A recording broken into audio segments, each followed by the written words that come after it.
You can save someone's life and still never know who they were.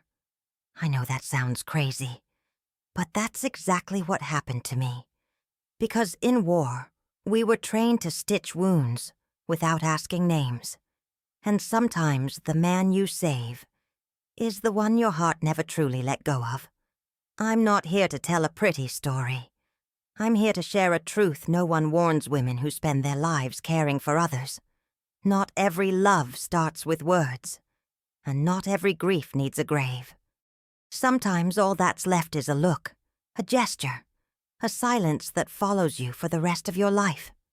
I was a nurse in the Korean War, and in the middle of that chaos, with makeshift scalpels, the smell of ether, and blood-stained sheets, I met a man who never spoke, never said his name, and still, he marked my soul like no one else ever could. Decades went by. I came home, learned how to pretend that part of me stayed over there. But one day, his grandson showed up on my porch, and everything came rushing back like it had happened just yesterday. If you've ever felt like life handed you an unfinished story, if you've ever cared for someone who touched you in ways you couldn't explain, or if you feel there's a forgotten love buried inside you, waiting to be understood, then this story is yours too. Take a deep breath. Stay with me until the end. Because what I'm about to tell you isn't in any history book. It's tucked away where war hurts the most, in the memories no one dared to ask about. My name is Louise Carter. I'm 84 years old, and I live with my younger sister, Beatrice, in a modest house on Detroit's east side. Our home is full of little sounds. The creak of the old floorboards, the ticking of the electric kettle, the soft pops from the fake logs in the fireplace. But the loudest thing in this house is the silence, the kind you carry for years, not knowing just how heavy it is. I've been through things I'd rather fold into mental handkerchiefs and tuck away in the back drawer of memory. But there's one memory that never fit in silence, a face, a name I never learned, a touch that felt more powerful than any promise, and a secret that only revealed itself when it was already too late. And if you've made it this far, darling, go ahead and get comfortable. Pull up a chair and let your eyes rest for a while. Yes, this is a war story, but it's also a story of the soul, a story about what life does with the encounters we think are coincidences, but never really are. Stay with me until the end. I promise that somewhere inside these memories and scars, there's something here for you too. And if this story touches something hidden deep inside you, subscribe to the channel, share it. Not for me, but for all the women still carrying wars in their chests. It was late afternoon when the war went quiet for a moment, and then screamed again. The sky that day looked like wet rust, and the ground, God knows, smelled like dust and fear. I had been on shift for nearly 10 hours by then, and honestly, my uniform clung to me like a second skin made of sweat and evaporated anesthesia. The ambulance was supposed to arrive around 4, but 4 turned into 5, 5:30, nothing. I remember looking over at Major Harlan, holding his clipboard tight against his chest, like it could shield him from something we didn't yet know how to name. He lifted his tired eyes and said, flat as a dull scalpel, "Broke down on the way. They're coming on foot. Prep one of the back areas." And that was that. War had this habit of cutting out all the commas in the world. You got an order, or a message, or the shadow of a death sentence, and that was it. No explanation, no comfort. That night, the back of the tent became a waiting room for the impossible. And that's where he arrived. 2 soldiers dragged in a makeshift stretcher, a door slab tied up with old sheets. The man lying on it looked suspended between 2 worlds. Blood all over his face, a filthy blanket over his chest, and his left arm hanging out with a sloppy tourniquet that had probably been on for more than an hour. The IV was already dry. The line tube sagged like a warning. We were late. Too late. Or maybe right on time.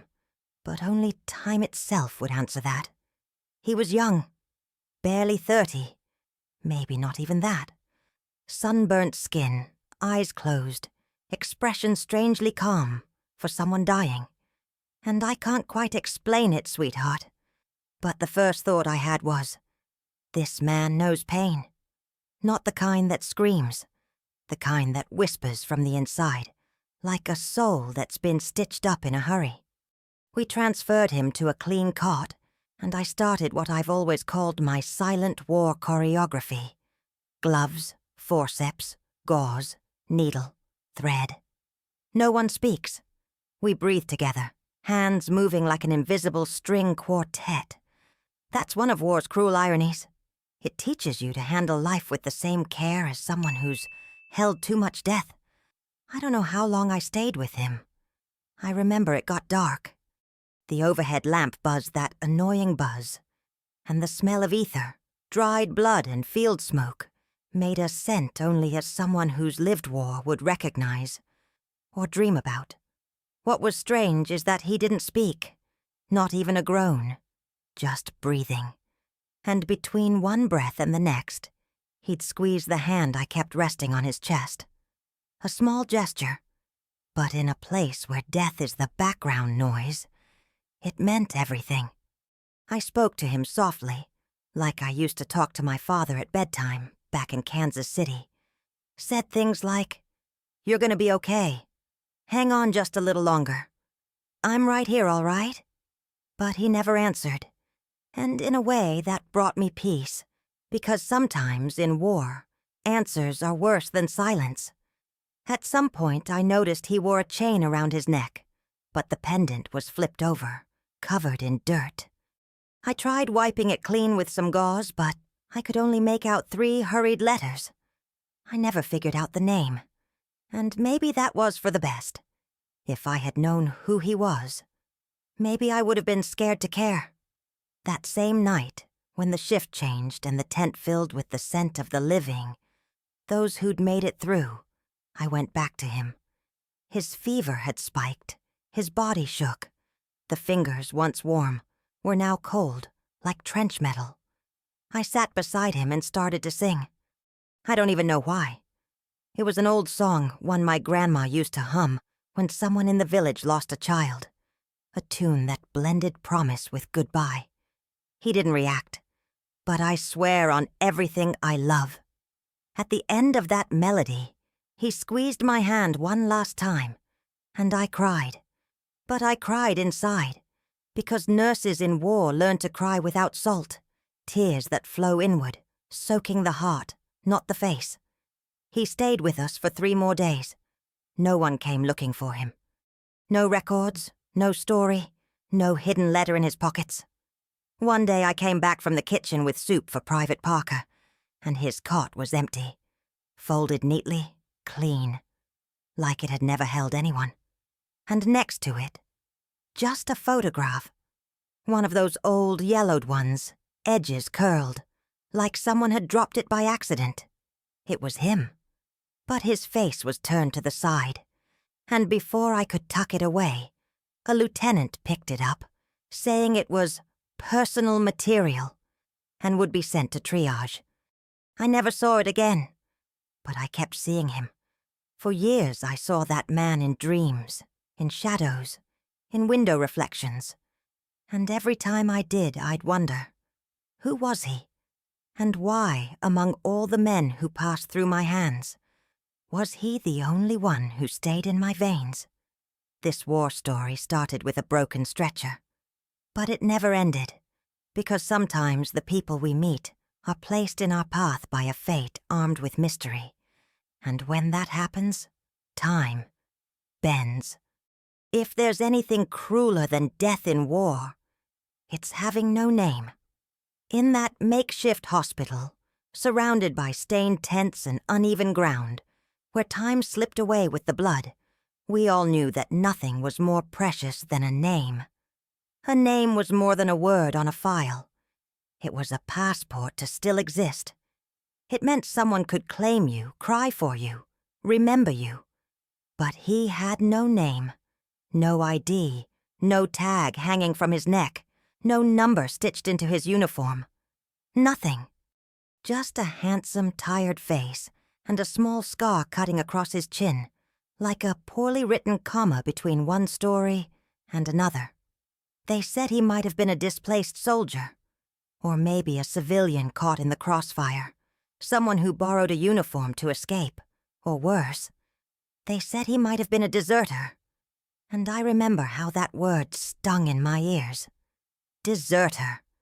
As if not wanting to die someone else's way made you guilty for trying to live. As if running from war was somehow a greater crime than creating it. But I didn't see guilt in that man. I saw hunger. I saw dried up fear. I saw a loneliness that felt ancient. And I saw a peace I couldn't explain. Like he'd already accepted something we were still fighting to deny. The rules said patients without ID had to be transferred as soon as possible. Or, if there was no transport, moved to observation. Low priority. But the rules had never looked into his eyes. I kept caring for him anyway. Alone. Silently. I hid things in the reports, downplayed his condition, bumped up the odds of recovery. I did it because something inside me insisted. And in war, sometimes your moral compass isn't a compass at all. It's your heart. There's one detail I never told anyone. On quieter nights, and quiet in war, only means fewer bullets than usual. I'd sit beside his bed and write in a little blue notebook. I wrote everything. What he seemed to dream about. The rhythm of his breath. The words I'd say if he ever opened his eyes. Things like, "Where'd you learn to squeeze my hand like that? Is there someone waiting for you back home? And what if it's me, and we just don't know it yet?" It might have been foolish, but it wasn't madness. War starves us of humanity, so we build bridges, and he was my bridge to something that didn't bleed. One night I leaned in closer. I laid my head near his pillow, just for a moment, to hear the sound of his chest. His heartbeat was unsteady, but still there. And I swear on everything I have. He whispered something. Low, barely audible. It sounded like Mama. But maybe it was Louise. Or maybe it was just the wind, mocking my need to be remembered. The nurses on the next shift started asking about him. "Who's that guy?" they'd say. "Why's he getting extra morphine? Why won't Louise leave his side?" I answered with the coldness war taught me. Because he's not dead yet. And while he's alive, he's my patient. But of course it was more than that. It was the fact that somehow, without saying a word, he'd seen something in me even I didn't see. Me, the woman spending her days cleaning strangers' blood, barely eating, sewing skin, and praying for air. I felt alive next to him. And that was a kind of salvation you don't speak of out loud. One morning the triage colonel came through our wing. He skimmed the charts, scribbled some notes, skipped over 3 serious cases, then stopped at his bed and said, "This one's got no file. Send him to Section D until someone IDs him." Section D, the waiting room of the forgotten, the place for those who'd die alone, the ones who'd be buried as unknown, a cold word made to patch emotional holes no one wants to look at. But I didn't let it happen. I claimed he was too unstable to move, and kept him 2 more days. 2 more days of dressing his wounds, changing bandages, softly humming the songs my mother used to sing when my father came home too drunk to remember our names. And during that time something strange happened. On the 3rd night he opened his eyes, just for a second, long enough to look at me, and smile.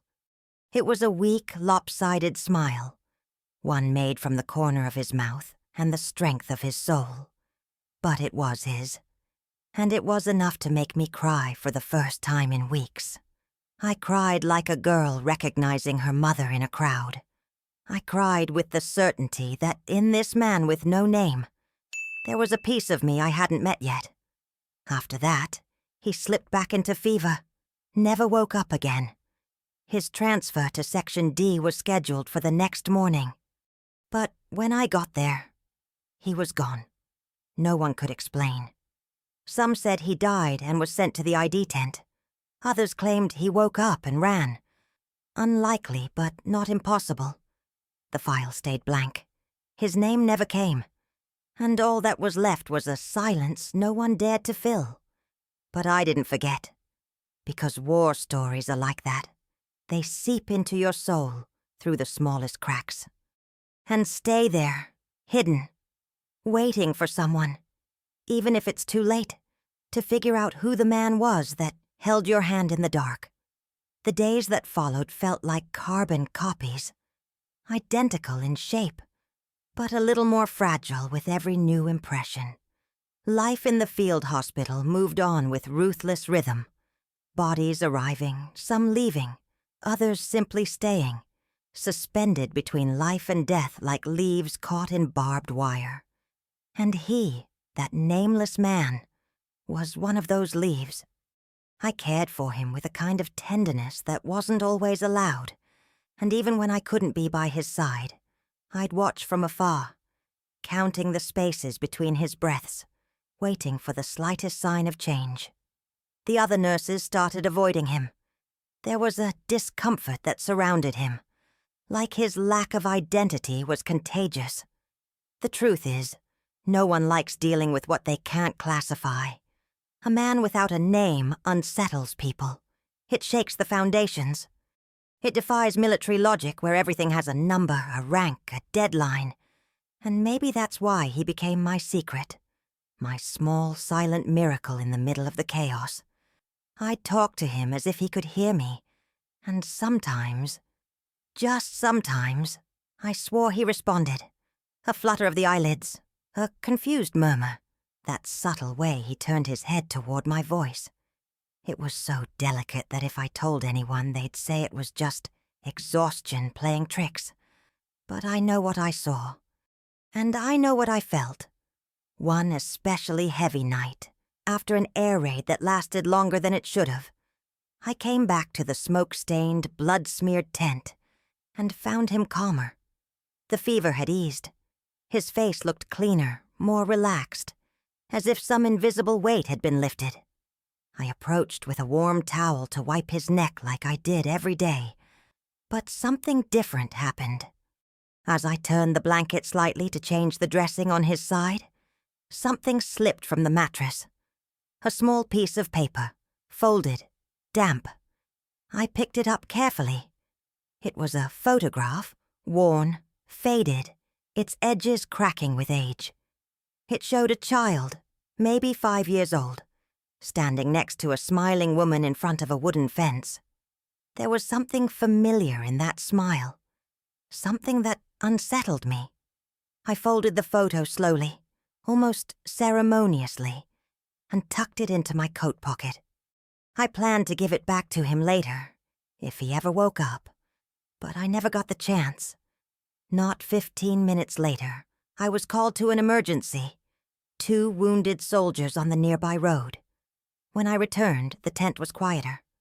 The nurse from the next shift, Janice, told me an intelligence officer had come by briefly to collect personal documents from unidentified patients. I looked at the mattress. The photograph was gone. It wasn't in my pocket anymore. And it wasn't in his clothes. I asked. I insisted, but no one knew anything. Personal effects are collected and logged, they said. Standard protocol. But I knew, with every cell in my body, that photo wasn't taken by protocol. It was taken by forgetfulness. The kind that starts when someone decides a person's story isn't worth preserving. Losing that photograph hurt more than I could admit. It was like a part of the answer had been ripped from me before I even knew what the question was. I spent the next few days trying to rebuild it in my head. The shape of the fence, the shade of the smile, the shadows in the background. But everything was fog, all intuition trying to become evidence. And the only thing that remained was his face, etched deeper and deeper into my memory. Time inside that hospital stopped moving properly. Hours lost their beginning, middle, and end. My world shrank to the size of that cot, that body, that silence. The world outside might have been collapsing, but inside, in that little space between the gauze, the syringe, and the sound of his breathing, there was another universe. A universe where maybe he had a name. Maybe he'd tell me who the child in the photo was. Maybe I'd confess that, for reasons I couldn't explain, I already felt tied to him by an invisible, unbreakable thread. But I never got that chance. Because one morning when I walked into the tent, the bed was empty. The sheet was folded. No trace of blood, no note, no record. Just a void that made me stand there, breathless, for several long seconds. I asked the supervisor. She just shrugged and said, "His transfer was already overdue." I asked the sergeant on duty. He said, "Maybe he died during the night." But no time of death was logged, no file updated. It was as if that man had never existed, like he was just a phantom I imagined in a haze of exhaustion.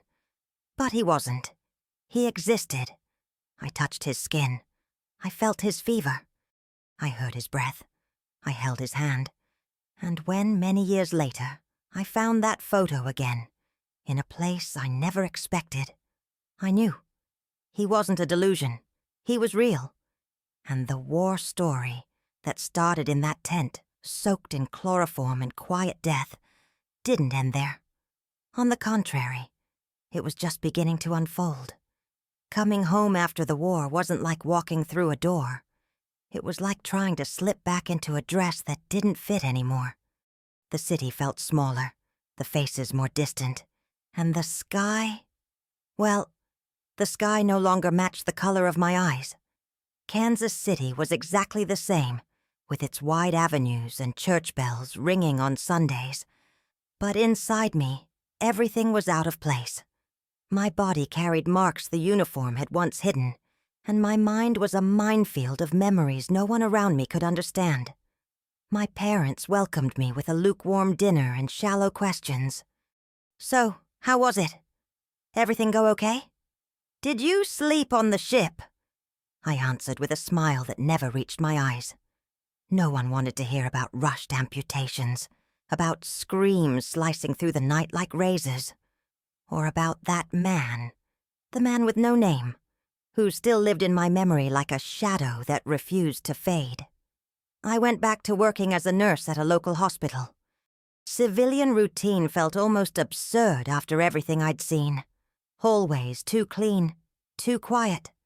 Nurses complaining about weak coffee while I still remembered the taste of dried blood in the air. But it was better than staying at home, where the clock ticked too loud and the family photo albums seemed to ask questions I no longer had answers for. That's when I started writing the notes. Small pieces of paper kept in empty cookie tins, as if I were feeding an absence only I could see. I wrote them by hand, dark blue ink on yellowed paper I cut into equal little squares. Did you wake up today? Did you keep the photograph? Will you ever remember the woman who sang beside you while the world burned outside? I never signed them, never sent them. The notes were more for me than for him. They were my way of stitching the void, one word at a time, trying to give shape to a ghost. And with each note I hoped the pain of his absence would hurt a little less. But it never did. It just hurt differently. Some nights I swore I could hear him breathing as I drifted to sleep.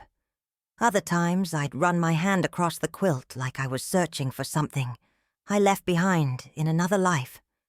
I tried to forget him, tried to fall in love. There was a man, a dentist Beatrice introduced me to, who brought yellow flowers and talked about French cinema. He made me laugh. He was kind, and even planned a trip to New Orleans. But deep down, he didn't hold my hand like that man did. He didn't look at me like he could see all the broken places inside. And when I tried to tell him about the war, about the stories I carried, he looked away, as if speaking of it was poor etiquette. After that, the notes changed. They became letters. Longer, more intimate. I started calling him you, like he was still listening on the other side of an old radio. I wrote in the middle of the night while the world slept, always from the same chair near the window, with a cooling chamomile tea beside me and the distant sound of trains moving through the city. You left me with too many questions, and no one out here seems to have the answers. If you survived, why didn't you come find me? If you died, why are you still so alive in me? I didn't know if those letters served any purpose, but there was a strange kind of comfort in writing to someone who maybe didn't exist anymore. As if putting each word on paper stitched together some kind of redemption. I couldn't save him from the war, but maybe I could save him from being forgotten. For years I kept every one of those letters in a wooden box with a metal latch, hidden under the bed. It was my invisible shrine. And even if no one else ever knew about it, even if the world moved on, forgetting the nurses, the nameless bodies, the silent secrets, I knew. I remembered. And remembering was my way of loving. It was only many years later, when wrinkles had replaced the uniform, when the ache in my knees reminded me I was no longer the dark-haired girl with firm steps, that I realized what really kept me writing. It wasn't him. It was me. It was the part of me that stayed in that tent. That night the photograph vanished. That moment when someone I didn't even know held my hand like he'd known me for lifetimes. And even though I returned from the war whole on the outside, inside, I was still missing a name. A name that, for reasons time still refuses to explain, refuses to be forgotten. That winter came quietly, like it had learned from the old war veterans how to slip in without knocking. The streets of Detroit weren't the same anymore, and the neighborhood where Beatrice and I lived seemed to shrink a little more each December. The houses around us were emptier, some with boarded-up windows, others inhabited only by the ghosts of old voices. That morning the ground was completely white, covered in a thick layer of freshly fallen snow, and the sky looked like it was made of cold cotton. My knees, always the first to complain, warned me not to go out. But stubborn as ever, I insisted on taking the trash to the gate. That's when I slipped.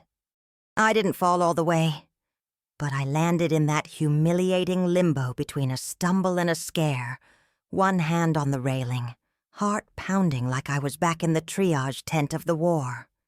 And then he appeared, a young man with dark skin, eyes as intense as if they held their own winters, and a snow shovel in his hand. He wore an old coat and threadbare gloves, but his manner was steady, respectful, composed. "You all right, ma'am?" he asked, and his voice had this soft gravity to it. One of those voices you don't hear anymore, like it belonged to another time. I nodded grateful, and he stepped closer, clearing a path to my gate like he was sweeping away a kind of silence, too. Then he looked at me, and in that glance, the world slowed down. I recognized him without knowing him. Not the shape or the color of his eyes, but the weight. There was a kind of longing in his gaze that didn't belong to him. Something in it made the past shift in my chest, like time had found a shortcut through my veins. I asked his name. "Elijah," he said.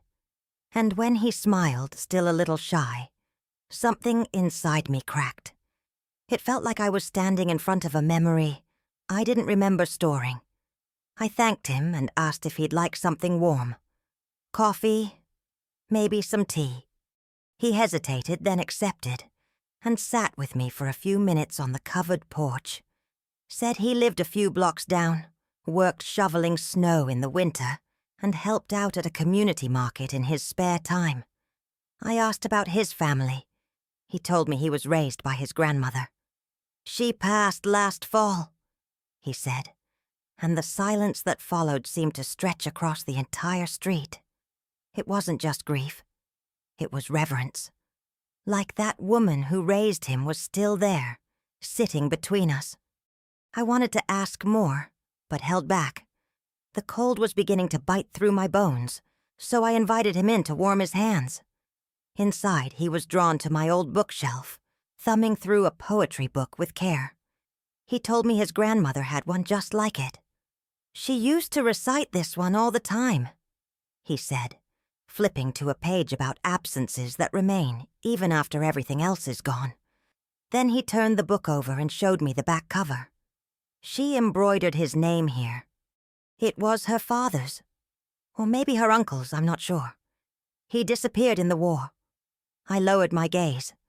The stitches in blue thread were right there, clear as ever. Just 3 letters, the same 3 I'd once seen hanging around the neck of a man in a tent. The same 3 burned into my memory, even if I never truly knew what they meant. My heart froze for a second. The blood drained from my face, and Elijah kept talking, unaware of the storm inside me.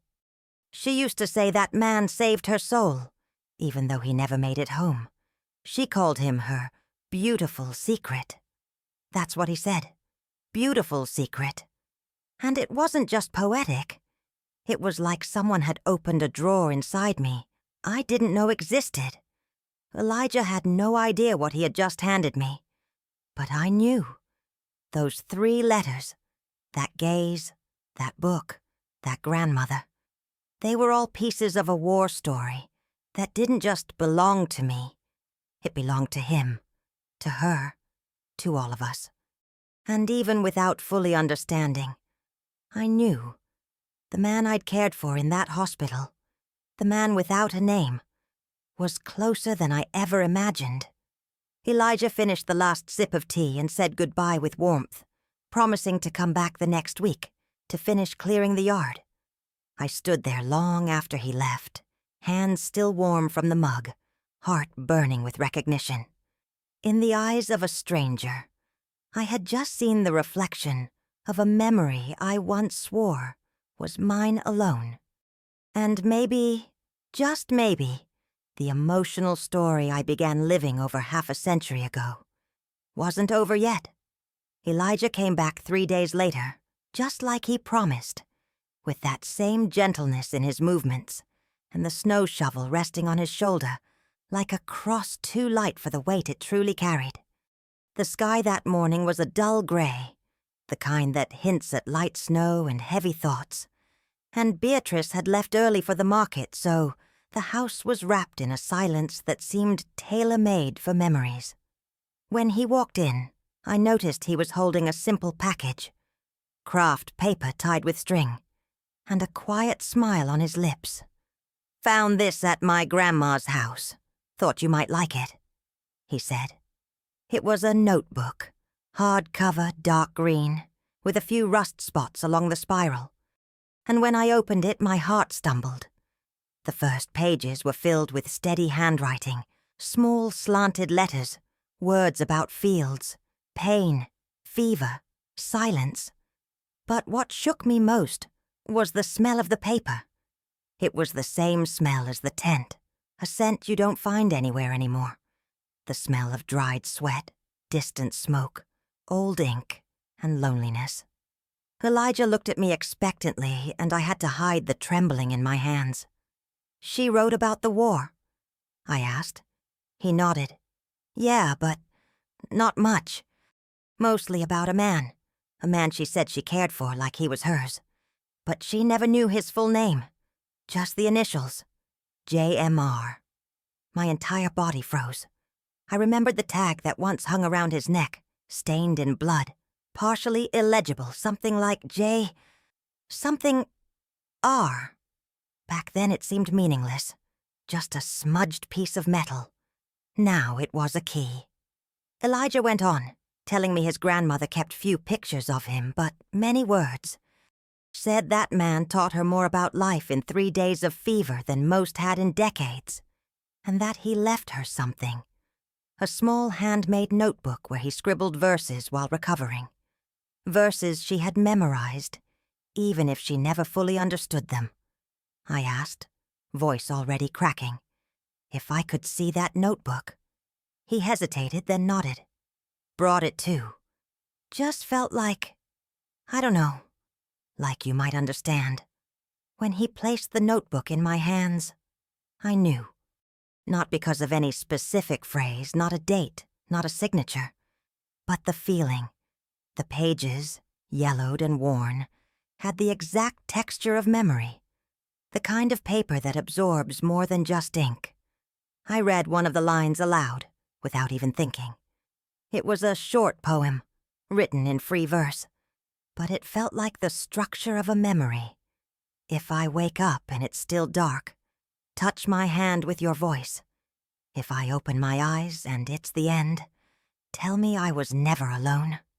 Tell me it was you the whole time. Elijah, sitting on the sofa beside me, just watched. Didn't say a word. He didn't have to.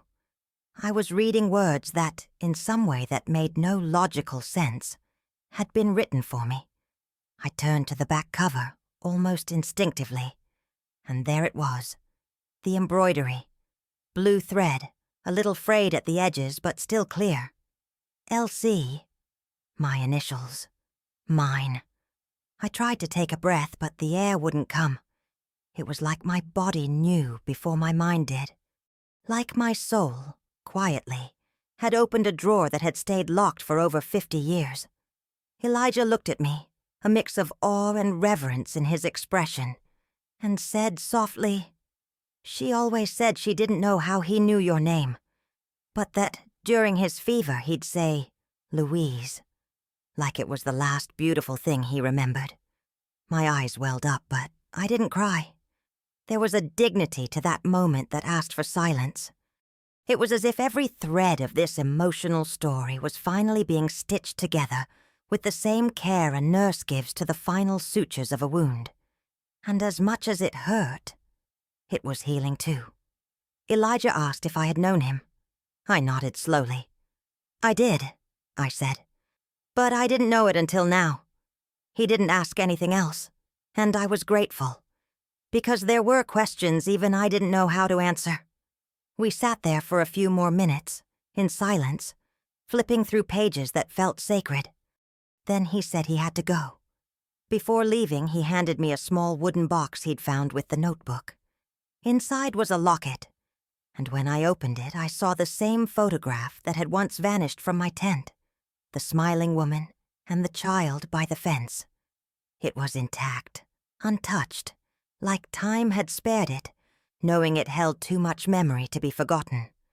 And on the back, written in a shaky hand, was a single sentence. "What I couldn't give you with my hands, I leave now in my grandson's eyes." That was everything. It was him, it was me, and it was Elijah, who now carried not just the blood of a war story, but the final link in a secret that had to travel through 3 generations to finally be seen. Some words don't age. They wait, like silent soldiers lined up inside a yellowed envelope that still pulses even after decades sealed. That's exactly what I felt when Elijah came back, 2 days later, holding the small wooden box that had belonged to his grandmother. I knew there was more inside than just keepsakes. I could tell by the way he held it, like he wasn't carrying a physical weight, but the end of a story that hadn't even begun with him. We sat at the table in the living room, the lamp casting warm shadows on the walls, and for a while neither of us spoke. He simply slid the box toward me, gently, like someone offering something sacred that he didn't fully understand. I opened it slowly, honoring the silence of the moment. Inside were envelopes tied with fabric ribbons, a few medals, a handkerchief embroidered with initials, and at the bottom, under a false wooden lining, a hidden compartment. Inside it, An envelope, sealed, addressed to me. Louise Carter, in case this story ever finds its way back to you. My heart skipped a beat. My hands trembled. For a moment I thought about not opening it. Thought maybe some answers were more dangerous than the silence that guards them. But I had waited too long not to walk through that final door. I carefully tore open the edge of the paper, and I began to read. The handwriting was strong, but there was a hesitation in the curves, like each line was written with more emotion than the pen could hold. He began by saying that he didn't know if I'd ever read those words, but he had to write them anyway, because there were memories that couldn't die with him. He told me he had woken up in the tent, somewhere between fever dreams, and that my voice was the first thing he recognized. Said he pretended to be asleep because he didn't know how to thank someone who had already given him everything: dignity, care, humanity. He said he never asked my name but heard another nurse call it out from across the tent. Louise. Louise Carter. The name stuck to me like a stitch you don't want to undo. He explained that he didn't know who he was in that moment, that he'd been wounded in an ambush and had lost his documents, that for a time, even his own identity seemed to vanish.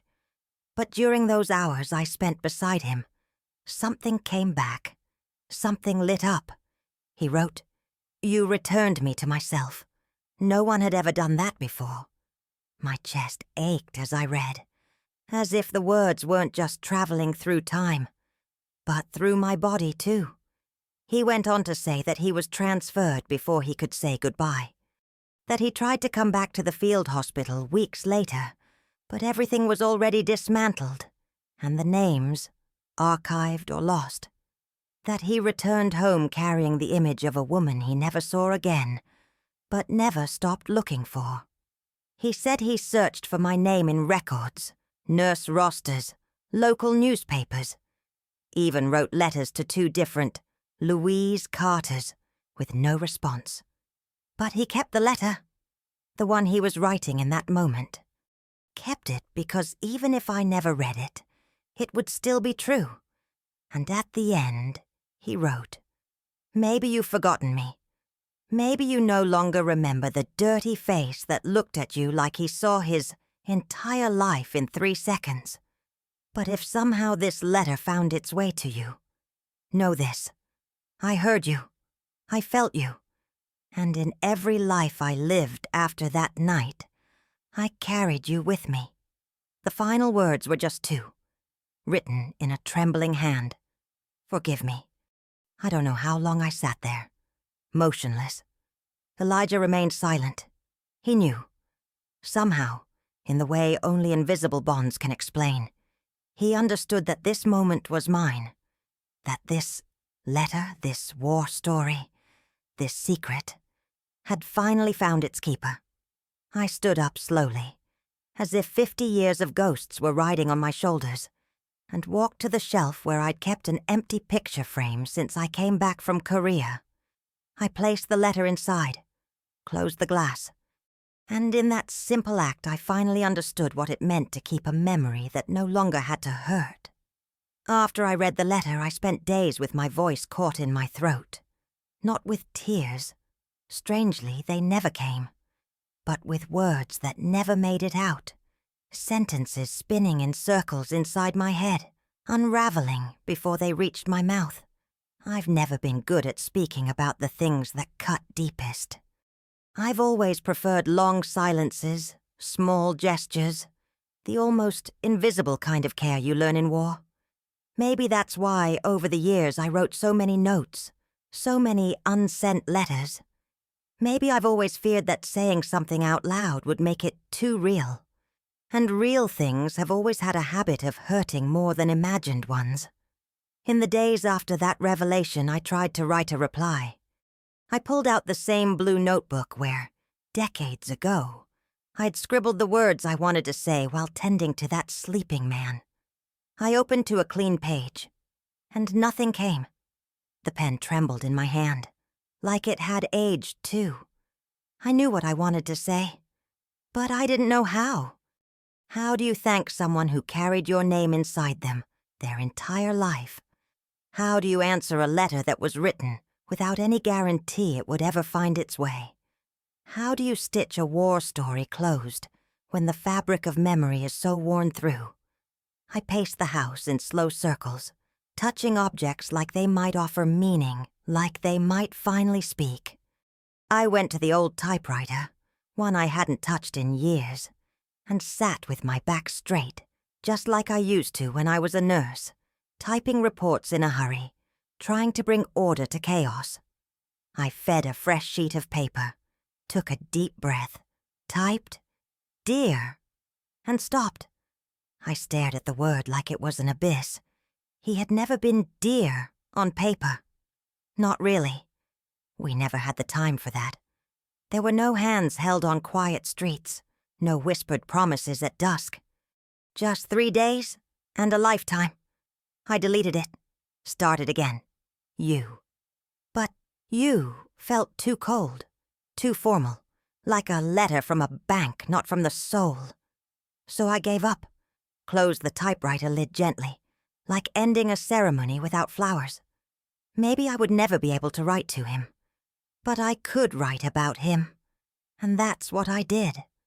Over the following weeks, I gathered all the old notes, organized the unsent letters, copied parts of his letter into a new notebook with a red cover.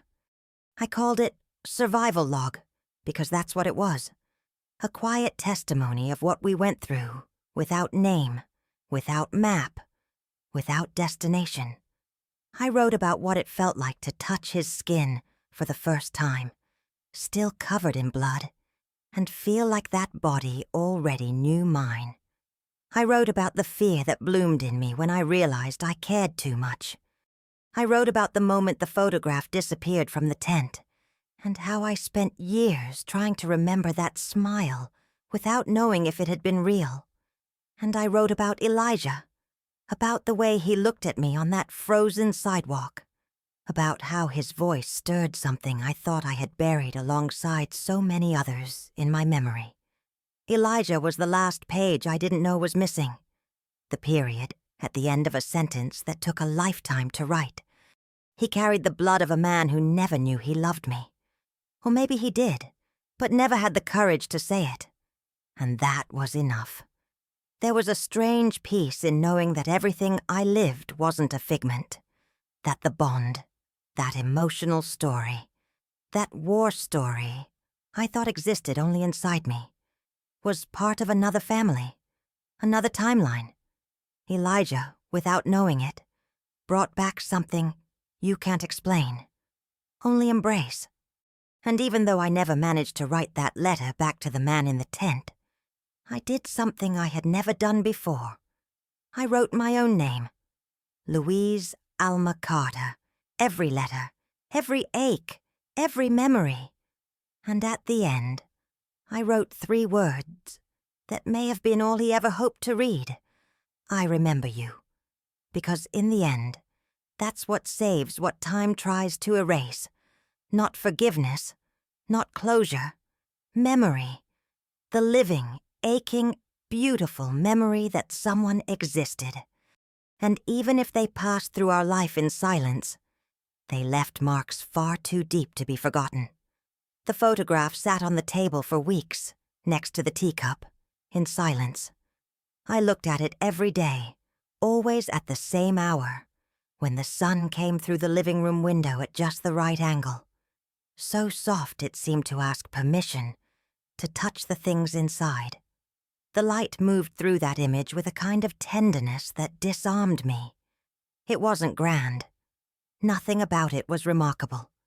It was just him, standing beside a fence, his shirt wrinkled, his gaze distant, like someone carrying an entire world inside and long past the point of trying to explain it. But it was him. That same face that once bled under my care, that whispered through fever, that gripped my hand as if to say, "I'm here," without needing words.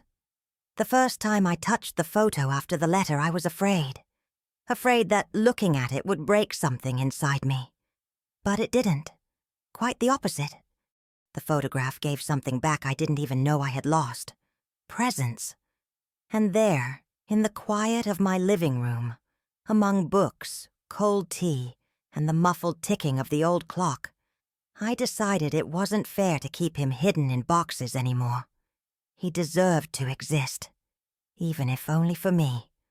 I took the prettiest frame I had, a simple one, light wood, worn a little around the edges. The same one I'd used for years to hold an unfinished embroidery I never had the courage to complete. I removed the fabric, wiped the glass clean with the handkerchief I used during cold mornings at the infirmary, and placed the photo inside, centered, dignified, like a memory that had finally found its place. I set it on the middle shelf of the bookcase, between two poetry books that speak of absence and eternity. And every evening before turning on the lamp, I look at it, not to cry, not to pray, but to say thank you. That image, now, doesn't just show a face. It holds an entire story, a story that needed war to be born and half a century to be revealed. It holds the silence between two people who, for 3 days, lived more than many do in a lifetime. It holds a kind of love that doesn't rely on time, or names, or happy endings. It's the kind of love that stays alive simply because it was felt. Deeply, fiercely, without promises. Beatrice asked me once with honest curiosity who the man in the photo was. I said, an old friend. And she, who's always known how to respect my silences, just smiled and nodded, as if she understood. And she did, because what we lived in war doesn't fit into words. It lives in gestures, in glances, in memories that suddenly show up in the face of a grandson shoveling snow from your sidewalk. Some days I sit in front of the photo and tell it stories, like he's there, listening. I talk about Elijah, about how he grips the shovel with that same quiet strength. I talk about the letter, about the embroidery, about the notebooks I'm now filling with pieces of that past. And I talk about me, about the nurse who never forgot, about the woman who tried to forget, but found more love in the return of absence than in any other bond. That photograph is my reliquary, not a shrine of mourning, but of memory, not an altar of pain, but of meaning, because sometimes you don't need a headstone to honor someone who lived. You just need a safe corner, a steady gaze, and the certainty that what you lived was not imagined. It was real, even if the world tried to erase it, even if the name was never written down, even if only now, all these years later, I can finally say, he existed. And I existed beside him. The typewriter sat for years like a silent sentinel in the corner of the room. A heavy thing, dark iron body, keys that seemed to hold each letter like an unspoken promise. I could never bring myself to get rid of it. Even when the world went digital, even when Beatrice said it took up too much space. The truth is, it reminded me of a time when writing felt like stitching the soul with your fingertips. Each metallic sound of the key striking the ribbon was my heart trying to make sense of what it felt. And now, after everything, the letter, the photo, Elijah, the memories that came crashing back like a silent avalanche, I found myself sitting in front of it again. Not to write for the world, not to leave a legacy, but to leave a trace, a record, a thread of light through the fog that had covered my story for so long. I loaded a new sheet of paper. The ink was dry, of course, but the gesture mattered more than the outcome. I pressed the keys lightly, like someone playing an old piano without expecting music. And that sound, the crisp, familiar click, filled the room as if the war had backed off for just a moment. I didn't need to write much. I just needed to say that I remembered, that I lived, that I loved, that I held on. And now, finally, I understood. The war story I had carried in my chest all these years wasn't really about the death I witnessed, the bodies I cleaned, the endless nights beside wounded soldiers. It was about him, about what stayed after everything else passed, about a love not lived, but deeply felt, a love that asked for nothing in return, that needed no words, that didn't demand presence, a love that survived distance, time, and the absence of a name, a love that crossed generations and returned in the eyes of a grandson I never knew existed. The machine gave me a kind of quiet dignity, as if it was whispering, "You were there. You didn't imagine it. That man, that story, that secret, they were all real." I began writing again every day, not to organize facts, dates, or proof, but to narrate sensations. The smell of the damp tent, the taste of root tea on cold nights, the touch of his fingers against mine, the muffled rhythm of his breathing. I wrote so I wouldn't forget, so time wouldn't do what silence tried to, erase. And the more I wrote, the more I realized this was my healing. Not forgiveness, because there was no guilt. Not forgetting, because remembering was all I had left. But acceptance, the understanding that some stories don't need an audience. They just need to be allowed to exist. The typewriter, with its pauses and clicks, became my most loyal companion. Beside it, on the table, was the photo. Sometimes I spoke to it. I'd say, "You saw all of this with me, didn't you?" Other times I just stared at it in silence, teary-eyed and lighter in spirit, because in that small corner of the room, between the wooden desk, the teacup, and the birdsong outside, I had everything I needed: the past, the present, and the bridge between them. Elijah visited often. Sometimes he brought bread. Sometimes he just sat beside me in silence. We never spoke directly about what he meant to me, but there was a tenderness in our meetings that said it all. He read passages from the notebook, smiled, closed his eyes like someone listening to a story they already knew by heart. And once, he said, "You know, my grandma used to say, keeping a secret is like holding water in your hands. Sooner or later it slips through." And I replied, "Sometimes it slips away, to bloom somewhere else." And that was it. The war story I kept for so long, this story I thought was mine alone, found a new place to live, not as hidden pain, but as truth, as life that insists, as memory that blooms. And between the typewriter and the silence, I finally understood. Some things we only live once, but we feel them for a lifetime. Some stories don't need closure. They just need space to breathe. And now, after everything, after the letters, the photograph, the visit from a grandson who carried in his face questions I never knew how to answer, I understand this with the kind of clarity only time can bring.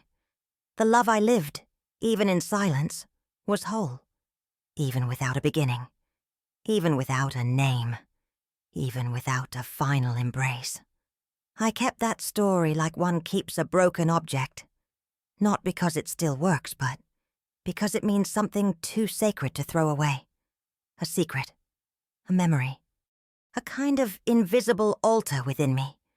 And maybe you, the one listening to me now, carry something like that too. Maybe you have a letter that was never sent, a glance frozen in another life, a mental photograph you swear you still see when you close your eyes. Maybe there's a name that still burns, even if only you know it. If that's the case, know that you are not alone.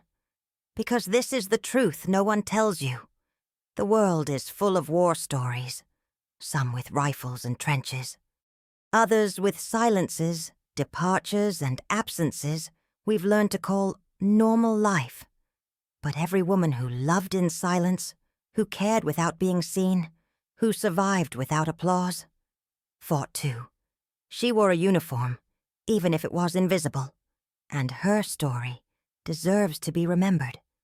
Today my house still has the same walls. The kettle still whistles. The typewriter rests. But something has changed. Because next to the frame where his face smiles like he never really left, there's something even more important now. The soft sound of memory being accepted. I no longer have to hide. I no longer have to write in secret. I no longer have to dream about what I didn't understand. Now I know. He existed. I existed. And even though the war took everything we could have been, it gave us something, too. A meeting, a gesture, a memory that crossed generations. And if this story moved something in you, if it echoed inside a memory of your own, I ask you, don't keep it just for yourself. Share it. Leave a comment. Write the name of someone you haven't forgotten, like this video. Subscribe to this channel, not for me, but for all the Louises still out there, waiting for someone to ask about their story. And for every nameless face that once taught us the most powerful truth. Real love doesn't need witnesses. It just needs to be felt. Because in the end, that's what remains. The sound of a soft voice saying, I remember. And a heart, even aged, knowing that to remember is to love again.